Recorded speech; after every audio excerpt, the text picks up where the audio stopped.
Isa sa mga pinakamagandang bagay na mangyayari sa isang babae ay kapag siya ay nagdadalang tao. Maraming kababaihan ang inaasam na mangyari ang bagay na ito dahil ito ang kukumpleto sa kanilang pagiging babae. Isa rin ang saya kapag unang beses mong mabuntis. Naghahalo ang kaba at saya sa iyong puso kapag nalamang mong nagbunga na ang pagmamahalan ng iyong minamahal. Ngunit may mga nagsasabi din na kapag buntis ang isang babae ay nasa hukay ang kalahati ng kanyang katawan. Paano nga ba kung kakaibang panganib ang nakaabang sa iyo habang ikaw ay nagdadalang tao?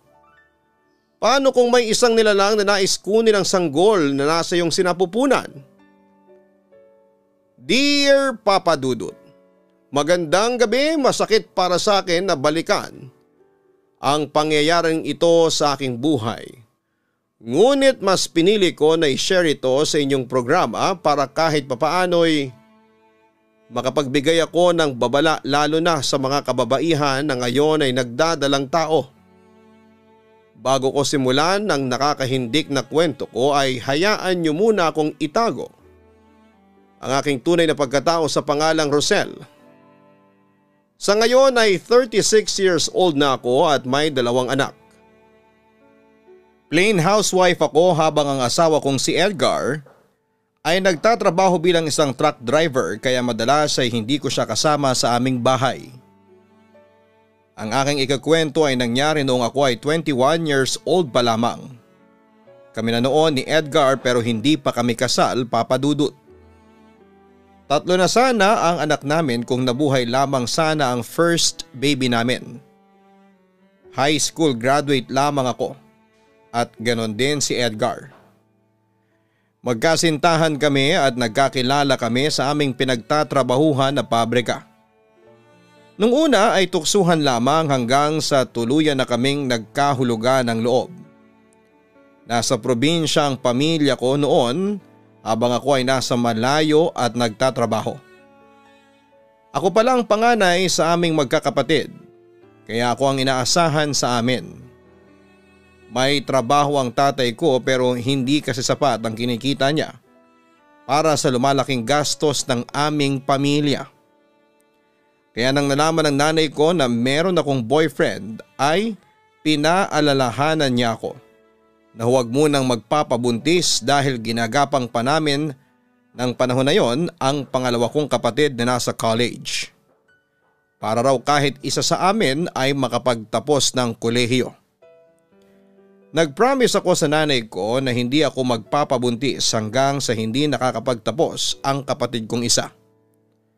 Sinabi ko yon para hindi niya ako pagbawalan sa relasyon namin ni Edgar. Kasi hindi ko talaga kayang mawala si Edgar sa buhay ko. Mahal na mahal ko siya, Papa Dudut.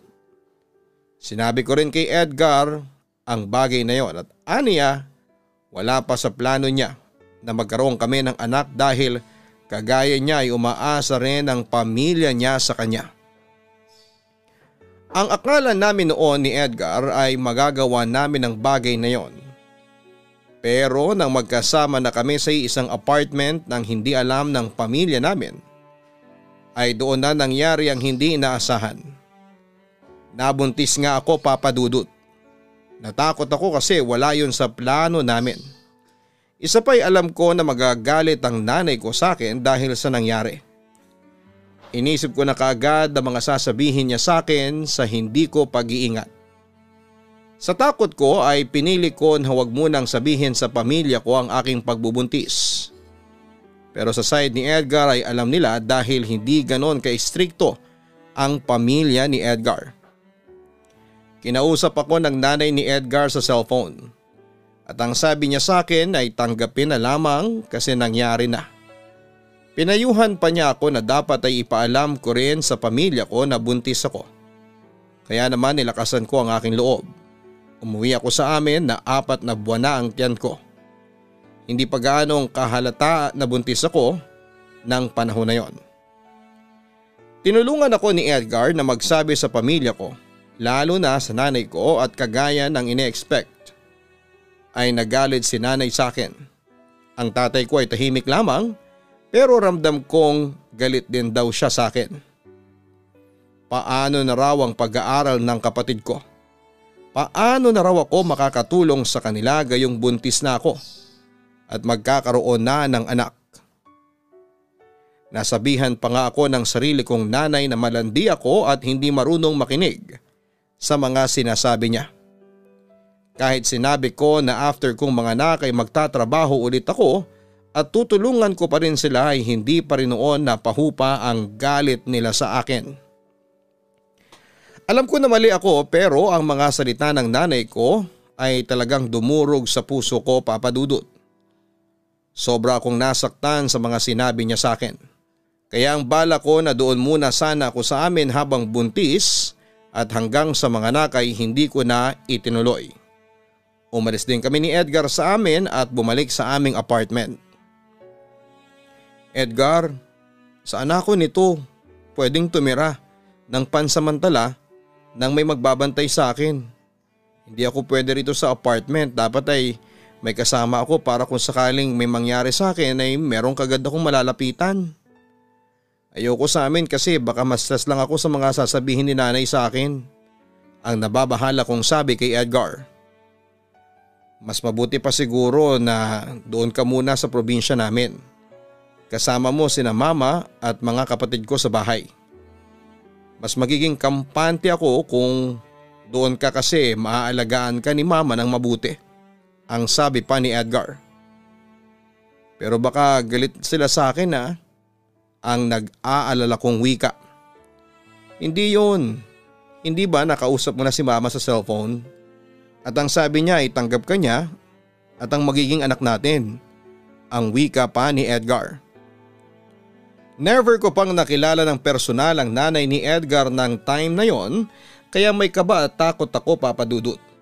Pero dahil sa wala na kaming choice ay pumayag na lamang ako.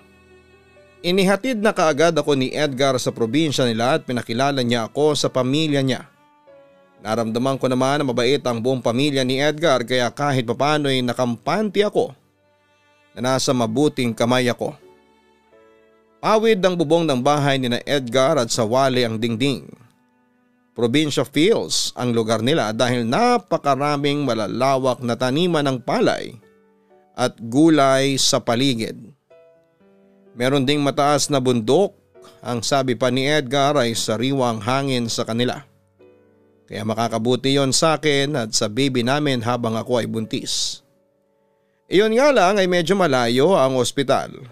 Pero may mga tricycle naman daw na pwedeng maghatid sa amin sa ospital sa tuwing may check-up ako. O kaya ay kapag manganganak na ako. Isang araw lang na naroon si Edgar at bumalik na siya sa lugar kung saan kami nagtatrabaho. Mula sa apartment ay lumipat si Edgar sa isang boarding house para mas makatipid siya. Kailangan kasi naming paghandaan ang aking panganganak. Sa unang linggo ko sa piling ng pamilya ni Edgar ay nasabi ko na talagang mabait sila at hindi lang sila naging mabait sa akin dahil naroon si Edgar. Halos hindi nila ako pinapatulong sa mga gawaing bahay. Kahit na anong pilit ko. Alam kasi nila na masela ng aking pagbubuntis. Dahil sinabi yon ni Edgar bago niya ako iwanan sa kanyang pamilya. Sobrang maasikaso ng nanay ni Edgar at palagi akong tinatanong kung nagugutom na ba ako o kung meron ba akong gustong kainin. Hindi kami nagkamali ni Edgar na doon muna ako sa kanila kasi puro masusustansyang pagkain ang kinakain ko sa pang-araw-araw. Kung hindi gulay ay isda ang aming ulam. May prutas na kagaya ng mangga at saging na marami sa lugar na yon, Papa Dudut. Nagustuhan ko rin ang lugar ni na Edgar dahil tahimik at napakaganda ng mga tanawin. Yun nga lang ay hindi pa rin maiwasan ang malungkot. Dahil sa sandaling yon ay hindi pa rin nawawala ang galit sa akin ng nanay ko. Kapag kasi tumatawag ako sa pamilya ko, ay ang mga kapatid ko lamang ang nakakausap ko at kung minsan ay si tatay. Kapag sinasabi ko na baka pwedeng kausapin ko si nanay ay marami silang dahilan. kaya hindi ko na muna ipinilit na mapatawad ako ng nanay ko. Naniniwala na lamang ako sa sinabi ng nanay ni Edgar na si Mama Elsa na kapag nakita na ng nanay ko ang anak ko ay mawawala ang galit nito. Lahat daw ng lola ay hindi natitiis ang apo nito. Sabi pa ni Mama Elsa ay nakaka-relate siya sa akin dahil nabuntis din siya noon nang hindi inaasahan at hindi rin siya tinulungan ng pamilya niya. At ang asawa lamang niya na namatay na ang tanging kasama niya. Mahirap daw yon at ayaw niya na maranasan ko ang ganong klase ng bagay. Sobra akong natouch sa mga sinabi sa akin ni Mama Elsa. Nang dahil sa kanya kahit papaano ay nabawasan ang pagkamiss ko sa aking nanay dahil siya na ang tumayong nanay ko ng time na yon, Papa Dudut. Pero kung akala ko na magiging maayos ang paninirahan ko sa lugar na yon, ay nagkamali ako dahil sa talagang probinsya yon at medyo liblib pa ay marami akong naririnig na kwento tungkol sa aswang. Lalo na raw ang tiktik na kumakalat. Ang sabi pa nga ng kapitbahay namin na babae ay mag-iingat ako at baka raw matipuhan ako ng tiktik na gumagala sa gabi dahil sa buntis ako. Gusto raw ng tiktik ang mga buntis na kagaya ko. Hindi naman ako naniniwala sa mga ganon, Papa Dudut, kaya hindi ako natatakot. May isang pagkakataon pa nga na bigla akong nakikrave sa fishball isang gabi. Kaya lumabas ako at hindi nagpaalam kay Mama Elsa. May alam kasi akong nagtitinda ng fishball sa kabilang kalye. Matapos kong makakain ng fishball ay naglakad na ako pabalik sa bahay. Nang malapit na ako sa bahay ay nakita ko si Mama Elsa at ang kapatid na lalaki ni Edgar na si Rhea. Napansin ko kaagad ang pag-aalala nila sa kanilang muka. Nagtaka ako nang pinagalitan ako ni Mama Elsa at bakit hindi raw ako nagpaalam kung saan ako pupunta. Agad nila akong inaya sa bahay at talagang nagmamadali sila. Pasensya ka na Mama ha, bigla kasi ako nag-crave sa fishball. Malapit lang naman kaya hindi na ako nagpaalam sa inyo. Ang paghingi ko ng paumanhin kay Mama Elsa. Hindi ako galit sa iyo. Nag-worry lang ako sa iyo at hindi mo ba naririnig ang kwento tungkol sa tiktik na nambibiktima ng mga buntis dito sa lugar namin? Tapos gabi ka pang lumabas. Sa susunod kapag lalabas ka ng gabi ay magpapasama ka sa isa sa amin, turan pa ni Mama Elsa. Totoo po ba talaga yung tiktik na yon? Tanong ko. Abay hindi masama ang maniwala. May kwento kasi na doon sa kabilang barangay ay may isang buntis na nabiktima. Lumagpas na ng 9 na buwan ng tiyan pero hindi pa rin nanganganak. Kaya dinala sa ospital. Nakapagtataka na wala na ang bata at inunan sa loob ng tiyan. Tugon ni Mama Elsa. Sige po Mama, tatandaan ko ang sinabi ninyo. Pasensya na po ulit ha. Hindi ko na po uulitin, sambit ko. Dapat lang na hindi na maulit Rosel. Dahil talagang magagalit na ako sa iyo ng totoo. Iniiwasan ko lang na may mangyaring hindi maganda sa iyo at sa anak mo. Dahil sa akin ka pinagkatiwala ni Edgar. Turan pa ni Mama Elsa. Hindi pa rin ako naniwala Papa Dudut. Kung totoo man ang ikinagkwentong yon ni Mama Elsa ay alam ko na merong paliwanag sa pangyayaring yon. Ngunit kahit na hindi ako naniniwala ng panahon na yon sa sinasabi nilang tiktik, ay pinili ko na lamang na sumunod sa kanya at baka yun pa ang maging dahilan para magalit si Mama Elsa. Ayoko naman na masira ang maganda naming samahan nang dahil lamang sa katigasan ng aking ulo at hindi pagsunod sa kanila. Kaya simula ng gabing yon, kapag gusto kong lumabas ay nagpapasama na ako kay Mama Elsa o isa sa mga kapatid ni Edgar. Hindi ko na inulit pa yung lumabas ako ng gabi ng ako lamang. Ginawa ko yon para maiwasan na ang pag-aalala ni nanay sa akin. Naging responsable naman si Edgar sa mga pangangailangan ko habang nagbubuntis ako. Nagpapadala siya ng pera para sa pampacheck up ko at sa akin na rin niya pinapatabi ang iniipon naming pera na gagamitin sa aking panganganak. Nang malaman namin ang gender ng aming anak ay unti-unti na rin nga akong bumili ng mga damit at gamit niya para hindi na rin namin yon maging problema kapag lumabas na ang aming baby ni Edgar. Grabe rin na naging sakripisyo noon ni Edgar dahil kahit gusto niyang umuwi sa kanila para makita ako ng personal ay hindi na niya magawa yon. Sayang daw kasi ang pamasahe na magagastos niya. Mas mabuti na ilaan na lamang yon sa panganganak ko. Ngunit may isang beses na umuwi si Edgar at talagang miss na raw niya ako. Nang magkausap kami ni Edgar ay na-open ko sa kanya yung tungkol sa tiktik sa kanilang lugar at ang pagbabawal sa akin ng nanay niya na lumabas ng gabi lalo na kapag mag-isa lamang ako. Bata pa lamang ako ay naririnig ko na ang kwento na yan at hanggang ngayon ay buhay pa rin ang sabi ni Edgar.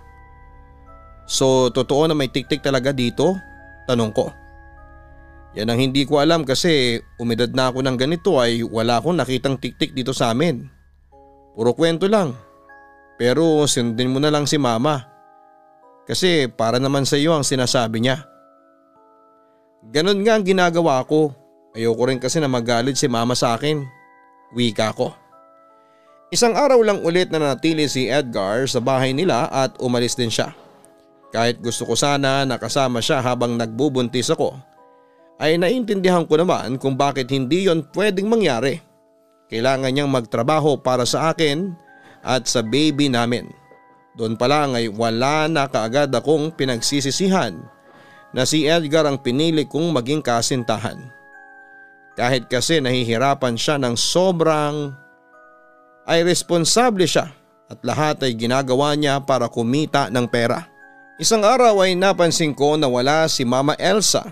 Nang tanungin ko ang isa sa kapatid ni Edgar, ay ang sabi ay umalis para mangutang ng pera. Pagbalik ni Mama Elsa ay nakita ko na malungkot ang mukha niya at halatang problemado. Okay ka lang ba, Mama? Ang nag-aalala kong tanong sa kanya. Yung totoo, hindi ako okay, Rosel. Paano ay naniningil na yung inutangan ko na 5-6. Kahit daw yung tubo ay bayaran ko sa kanya. Kapag hindi ako nakapagbigay sa kanya bukas ay kukunin niya yung TV natin dito sa bahay. Nanghiram nga ako sa kumari ko kanina pero wala siyang pera.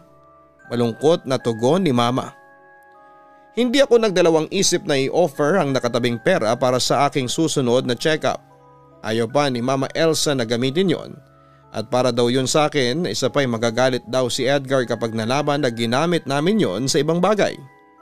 Nangako ako sa kanya na hindi ko sasabihin kay Edgar at wala naman sigurong mawawala sa akin kung hindi ako makakapagpa-check up ng isang beses. Alam ko na napipilitan lamang si Mama Elsa na pumayag sa gusto ko pero dahil sa wala siyang makukuhanan ng pera na pambayad sa tubo sa utang niya ay pikit mata niyang tinanggap ang pera na nakalaan sana para sa pagpapa-check up ko. Tinupad ko rin ang sinabi ko kay Mama Elsa at hindi ko pinaalam kay Edgar na hindi ako nakapagpa-check up para sa buwan na yon. Dahil nagastos namin sa pagbabayad ng utang ang pera para doon. Simula nang mapansin ko na lumalaki na ng mabilis ang tiyan ko ay nakaugalian ko na ang maglakad-lakad sa labas ng bahay tuwing umaga. Sabi kasi ni Mama Elsa ay mainam yon para sa akin ang sikat ng araw kapag umaga. Minsan habang naglalakad-lakad ako sa harapan ng bahay ay may isang matandang babae na nakasuot pa ng puting pelo ang nakangiting lumapit sa akin. Sunday noon kaya naisip ko na galing siya sa simbahan. Hindi ko siya kilala pero dahil sa nakangiti siya sa akin ay ngumiti na rin ako sa kanya. Ilang buwan na ang tiyan mo, Ineng? Tanong sa akin ng matandang babae. 6 months na po, magalang kong tugon. Aba, ilang buwan na lang pala at manganganak ka na, sabi ng matanda. Nagulat ako nang hinaplos niya ang tiyan ko nang hindi man lang siya nagpapaalam sa akin, Papa Dudut. Ayaw ko naman na maging bastos kaya hinayaan ko na lamang ang matanda na gawin yon. Tapos narinig ko si Mama Elsa na pasigaw akong tinawag at pinapapasok niya ako sa bahay. Hindi ko siya maintindihan kung bakit parang nagagalit siya sa akin. Yun pala ay hindi ko raw dapat pinapahawa kung kani-kanino ang tiyan ko, lalo na sa hindi ko kilala. Ang mga aswang at tiktik daw ay nag-aanyong tao sa umaga upang makapaghanap ng bago nitong mabibiktima. Hindi niya raw kilala ang matandang kausap ko kaya baka raw tiktik yon. Kinagabihan bago kami matulog ay naglagay ng asin sa bintana si Mama Elsa at ganun din sa may pinto. Ang iba ay sinaboy pa niya sa paligid ng bahay. "Bakit mama? Bakit po kayo nag-aaksaya ng asin?" ang nagtataka kong tanong. "Hindi ako nag-aaksaya ng asin. Pangtabo yan sa mga aswang para hindi nila tayo magambala dito sa bahay." Duda ako doon sa matandang kausap mo kaninang umaga. Baka tiktik yon at dahil alam niya na buntis ka ay baka magpunta yon dito ngayong gabi. Turan pa ni Mama Elsa. Hindi na lamang ako nagsalita o kumontra kay Mama at hinayaan ko na lamang siya sa ginawa niya sa akin. Habang mahimbing akong natutulog ng gabing yon ay bigla akong nagising, Papa Dudut. Sobrang init ng pakiramdam ko kahit nakatutok na sa akin ang electric fan. Katabi ko nga palang natutulog sa sahig ang mga kapatid ni Edgar at si Mama Elsa. Wala kasing kwarto sa bahay nila kaya ganun kami kapag natutulog. Nasa gilid ako para makagalaw ako ng maayos. Papihit-pihit ako sa aking pagkakahiga dahil kahit anong posisyon ko sa pagkakahiga ay naiinitan pa rin ako. Hanggang sa bumangon ako at uminom ng tubig. Habang umiinom ako ng tubig ay may narinig akong kaluskos sa may bubong. Nung una ay iniisip ko na malaking pusa lamang yon dahil may mga pusa talagang gumagala sa gabi sa lugar na yon. Nakabalik na ako sa pagkakahiga nang may marinig ulit akong kaluskos. Pero sa pagkakataon na yon ay parang nagigiba na ang aming bubong. Parang may malaking bagay na bumagsak doon. Dahil doon ay nagising na pati si Mama Elsa. Ang sabi niya ay parang may tiktik sa bubong. Kumuha siya ng itak at nagmura siya ng malulutong. Pinapalis niya yung tiktik sa bubong kahit na hindi pa kami sigurado kung tiktik nga yun o baka kung anong hayop lamang. Nang mawala ng pagkaluskos sa bubong ay sakalang nakahinga ng maayos si Mama Elsa. Tinanong niya ako kung meron ba akong nakita. Ang sabi ko ay wala. Binalik niya ang usapan doon sa matandang babae na kinausap ko ng umagang yon. Mas lalo siyang naniniwala na tiktik ang matandang yon. Sa susunod kasi huwag kang makikipag-usap sa hindi mo kilala at huwag kang magpapahawak. Diyos ko sigurado ako na aswang yung nasa bubong natin kanina. Ang natatakot na sambit ni Mama Elsa. Siya naman po ang lumapit sa akin at hinawakan yung tiyan ko nang hindi siya nagsasabi. Kahit ako po ay natatakot na rin ng mga sandaling yon. Nang sumunod na gabi ay nagising ulit ako. Halos maghahating gabi na noon. May narinig ulit akong kaluskos sa bubong pero mahina na. Para bang unti-unting binubuklat yung pawid na bubong namin. Pinakatitigan ko ang bubong habang nakahiga upang hanapin kung saang parte nga ba nagmumula yung kaluskos. Sobra akong natakot nang malaman ko na nasa tapat ko ang kumakaluskos. Nakikita ko kasi na gumagalaw yung bubong at titig ng titig ako roon hanggang sa nagkaroon na ng butas at may nakita akong sumilip na mata. Namumula ang mga mata. Hindi ko na napigilan ang aking sarili na sumigaw, Papa Dudut. Nang magising sina Mama Elsa ay sinabi ko sa kanila na may nakita akong mata na nakasilip sa may bubong. Kahit ang mga kasama ko sa bahay ay nakita ang butas sa bubong na nasa tapat kung saan ako nakahiga. Hindi ko makakalimutan yung mata na nakita ko sa butas sa may bubong, Papa Dudut. Nanlilisi kasi yon at talagang ang pula-pula. Hindi ko na nagawa pang makatulog at dahil sa nangyaring yon ay naniwala na ako na may tiktik at aswang nga talaga sa lugar na yon nina Edgar. Kinabukasan ng umaga ay may mga kapitbahay na pumunta sa bahay nina Mama Elsa para tingnan yung butas sa may bubong. Yun pala ay naichismis na kaagad ni Mama Elsa ang mga nangyari. Lahat sila ay sinabi na mukhang ako na ang target ng tiktik kaya mag-iingat daw ako. May binigay pa nga na langis sa akin si Mama Elsa na ibinigay sa kanya ng kakilala niya. Bago raw ako matulog ay ipahid ko yon sa aking tiyan para pangontra sa aswang. May kinuha rin si Mama Elsa na mga parang baging na may tinik at isinabit yon sa may bintana. Pangtaboy daw yon sa aswang. May nagmabuting loob din na kapitbahay na ayusin ang butas sa bubong. Kaya bago sumapit ang gabi ay wala na ang butas. First time kong natulog na may takot. Pero ang sabi ni Mama Elsa ay wala na akong dapat na ikatakot pa dahil marami na kaming pangontra sa aswang. At hindi na yon makakalapit pa sa bahay. Pati kasi yung bubong ay sinabuyan na rin niya ng asin. Nang gabing yon ay wala na ulit akong narinig na kaluskos sa may bubong. Halos hindi rin natulog si Mama Elsa para bantayan ako. Hinding-hindi raw siya makakapayag na may mangyaring masama sa akin at sa baby na nasa aking sinapupunan.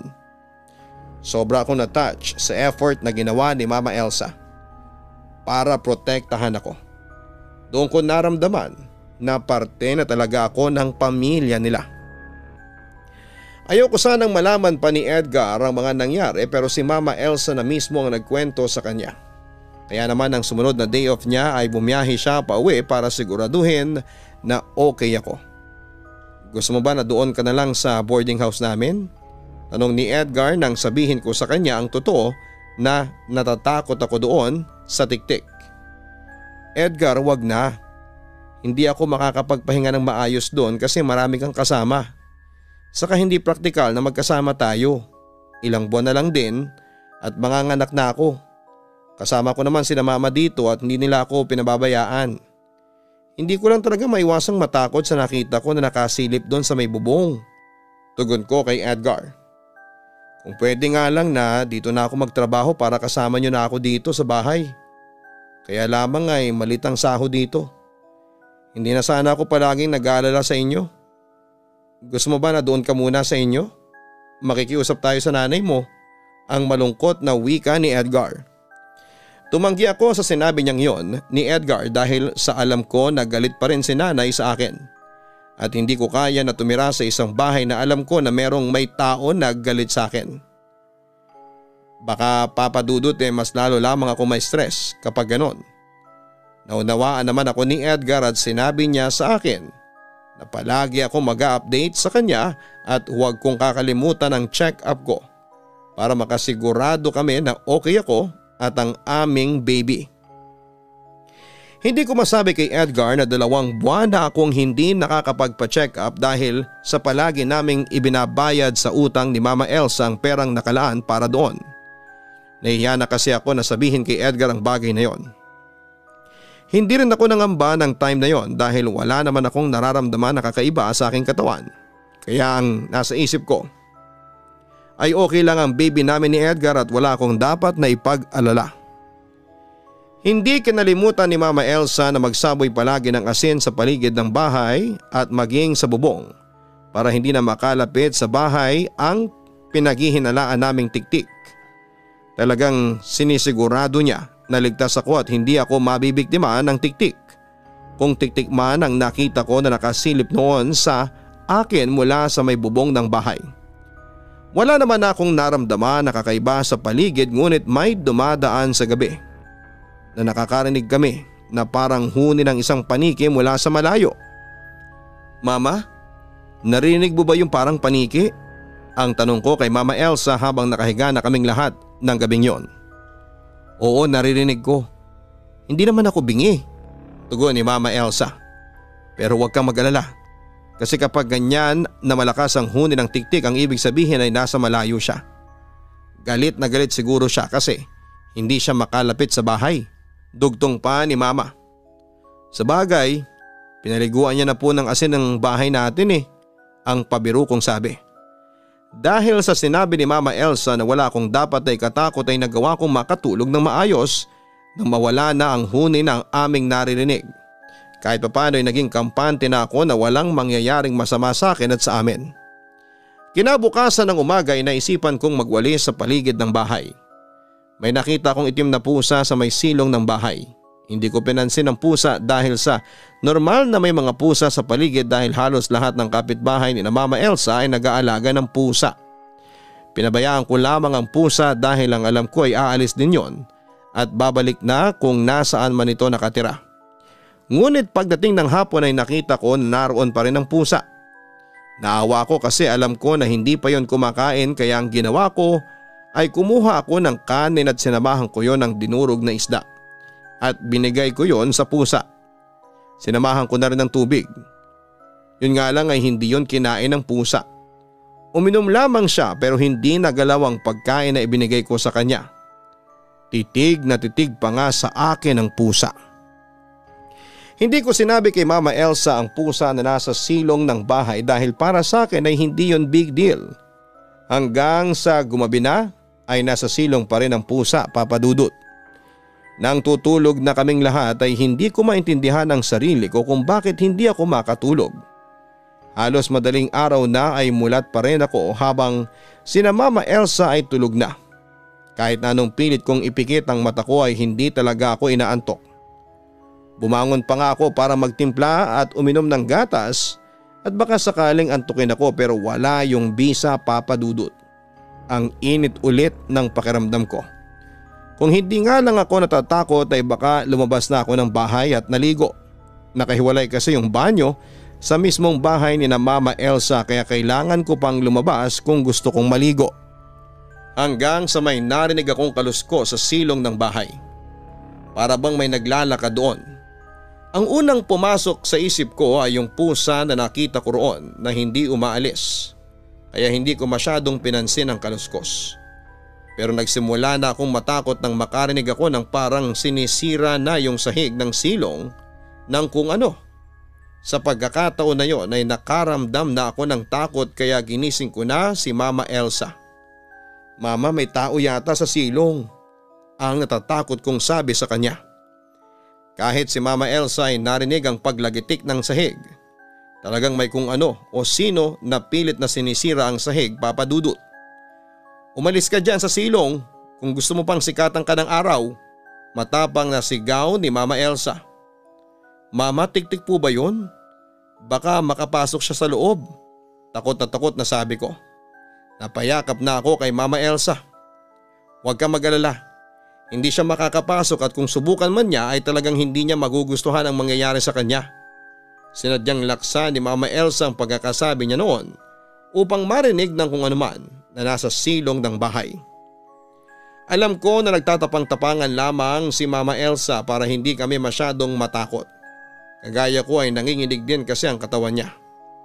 Kahit na anong salita ang sabihin ni Mama Elsa ay hindi pa rin tumigil ang naririnig namin sa silong, Papa Dudut.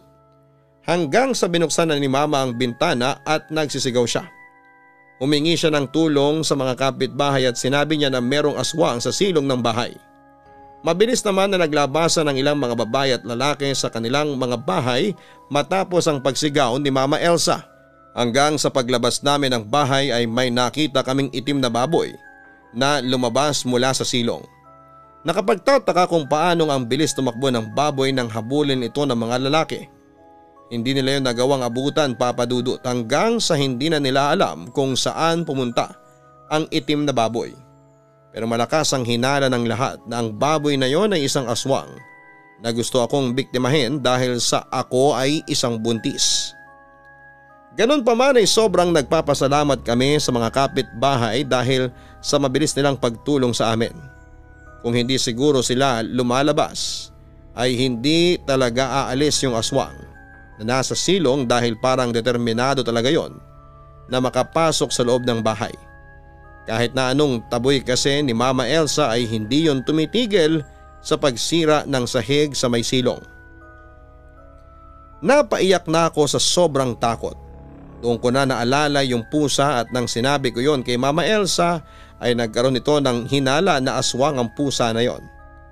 Mukha raw nagpunta yon doon ang umaga pa lamang sa anyong pusa at naghihintay na gumabi para sa maitim na balak noon sa akin. Nagpatuloy ang mga gabi na nakakarinig kami ng huni ng paniki sa paligid, Papa Dudut.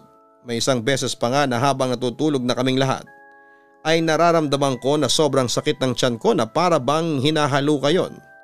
Kasabay pa noon ay ang mga kaluskos sa bubong at maging sa silong ng bahay. 7 buwan ang tiyan ko ng panahon na yon. Pinilit kong tiisin ang sakit ng aking tiyan pero nang makaramdam na ako na hindi ko na talaga kaya ay ginising ko na si Mama Elsa. Nataranta siya nang makita akong namimilipit sa sakit at ang sabi niya ay lalabas lang siya upang tumawag ng tricycle pero hindi pa nagtatagal. Sa labas si Mama Elsa ay bumalik siya at kumuha ng itak. Ang sabi niya ay may nakita siyang malaking ibon na nakadapo sa bubong ng bahay. Nagpasama na siya sa paglabas sa lalaking anak niya. Ang pakaramdam ko ng oras na yon ay parang manganganak na ako, Papa Dudut. Pero naisip ko rin na 7 buwan pa lamang ako ang aking tiyan. Kaya imposible na mangyaring manganak na ako. Hindi talaga ako tumigil sa pagdarasal na sana ay okay lang ang anak ko. Mabilis na nakakuha ng tricycle sina Mama Elsa, ang tricycle driver nang nagbuhat sa akin para maisakay sa tricycle. Kasi hindi ko na talaga kayang maglakad ng time na yon, Papa Dudut. Pakiramdam ko habang nasa biyahe ako ay mamamatay na ako sa sobrang sakit ng tiyan ko. Tinawag ko na nga si Edgar at pati ang nanay ko dahil sa medyo malayo ang ospital ay inabot kami ng ilang minuto bago kami nakarating doon, Papa Dudut. Halos wala na ako matandaan sa mga nangyayari. Chinek ako ng doktor at ang sabi niya ay kailangan na mailabas na ang sanggol sa aking sinapupunan. Naalala ko pa na sinabi ng doktor na hindi pa ako pwedeng manganak dahil 7 months pa lamang akong buntis. Pero kailangan na raw talaga at baka mapahamak ako. Dahil sa hindi kaya ng normal na delivery ay kinailangan akong sumailalim sa cesarean section. Naging matagumpay naman ang paglabas ng baby ko sa pamamagitan ng cesarean section, Papa Dudut. Dahil kulang sa buwan ang baby namin ay nilagay ito sa incubator. Si Mama Elsa ang kumausap sa akin nang magising ako.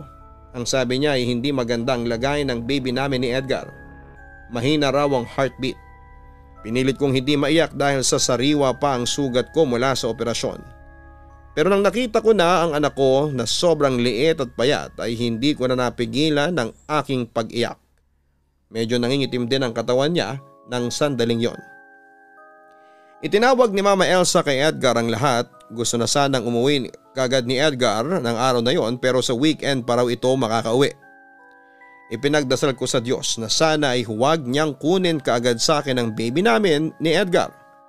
Pero nakatakda na nga yata na mawala siya dahil pagsapit ng hapon ay tuluyan na siyang sumuko. Namatay ang anak namin ni Edgar. Grabe ang iniyak ko noon, Papa Dudut. Iniisip ko na lamang na isa na siyang anghel at baka ginawa yun ng Diyos para hindi na mahirapan ang anak ko. Si Mama Elsa ang nag-asikaso para mailabas ang katawan ng anak ko. Nagkasundo kami na iburol siya sa bahay kahit na isang gabi lamang. Gabi na nang mailabas ni Mama Elsa ang anak ko. Nakalagay lamang siya sa isang maliit na kahon nang ilabas ni Mama sa ospital. Kahit gusto ko sanang sumama kay Mama Elsa sa paglabas ng ospital, para naroon ako sa burol ng aking anak ay hindi naman ako pinayagan ng doktor dahil sa lagay ko. Kaya mula sa isang gabing burol at paglilibing sa kanya ay wala ako at si Edgar. Nang lumabas na ako sa ospital ay si Edgar ang kasama ko. Parehas kaming malungkot sa pangyayaring yon, Papa Dudut. Sinisisi ko rin ang sarili ko kung bakit mas pinili kong hindi magpa-check up ng ilang buwan. Kung nakapagpa-check up sana ako ay baka nalaman kaagad namin ang kondisyon ng baby ko at baka nabuhay pa siya. Isang araw lamang akong nakapagpahinga sa bahay ni Mama Elsa at nagpasama na kaagad ako sa sementeryo para bisitahin ang puntod ng aking anak. Doon ay talagang bumuhos ang luha ko at panay ang paninisi ko sa aking sarili. Pagkabalik namin sa bahay ay may sinabi sa akin si Mama Elsa. Aniya ay hindi raw naging madali ang pag-uwi niya sa baby ko na nakalagay sa kahon. Naglalakad na raw siya noon at halos madaling araw na. Malapit na siya sa bahay nang makarinig siya ng huni ng paniki at hindi raw siya maaaring magkakamali sa kanyang nakita. May 2 malaking ibon na lumilipad sa itaas niya at nakasunod sa kanya. Malalaki raw ang pakpak na mga ibon at ang hula niya ay gustong kunin ng mga ito ang anak ko na nasa kahon. Hindi raw alam ni Mama Elsa kung paanong nangyari na parang wala siyang nakita bigla. Para raw siyang nabulag, Papa Dudut. Ang ginawa niya ay hinigpitan niya ang pagkakahawak sa kahon at nagsisigaw siya habang tumatakbo ng mabilis. Saka lang daw siya nakahinga nang nasa loob na siya ng bahay. Ang hinala ni Mama Elsa ay ang aswang o tiktik ang dahilan ng pagkamatay ng aking anak. Baka raw habang nasa tiyan ko pa lamang ang baby ko ay unti-unti na yung kinakain ng aswang.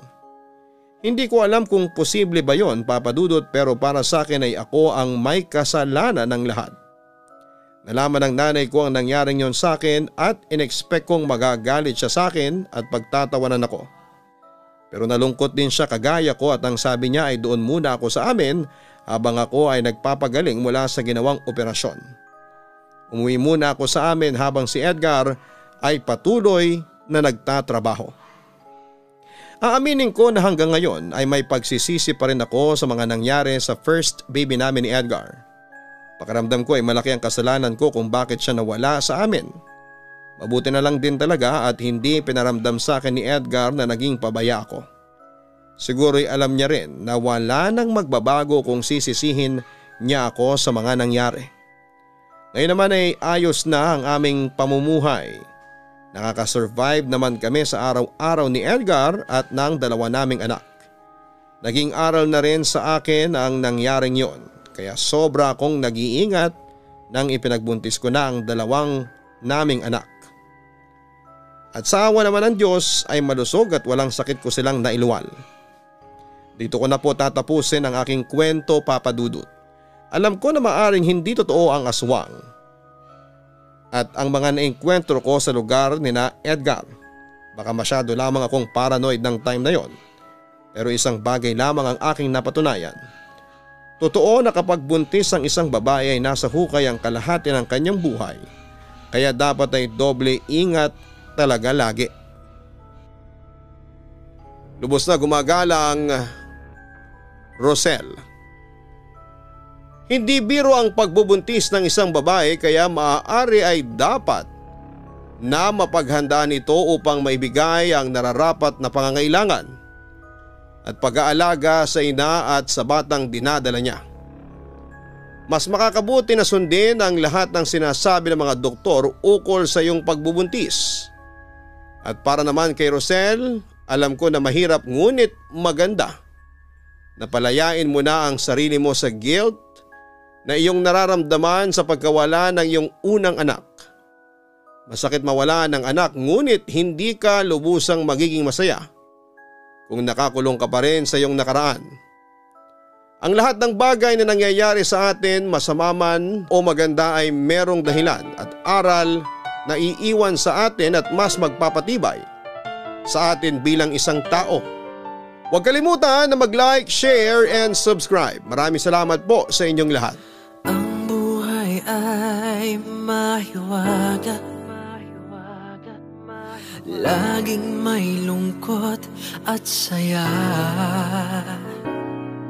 Sa Papa Dudut Stories, laging may karamay ka.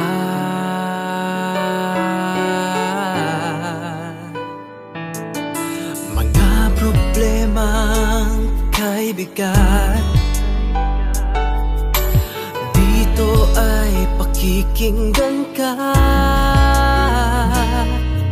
Sa Papa Dudut Stories, kami ay iyong kasama. Dito sa Papa Dudut Stories, ikaw ay hindi nag-iisa.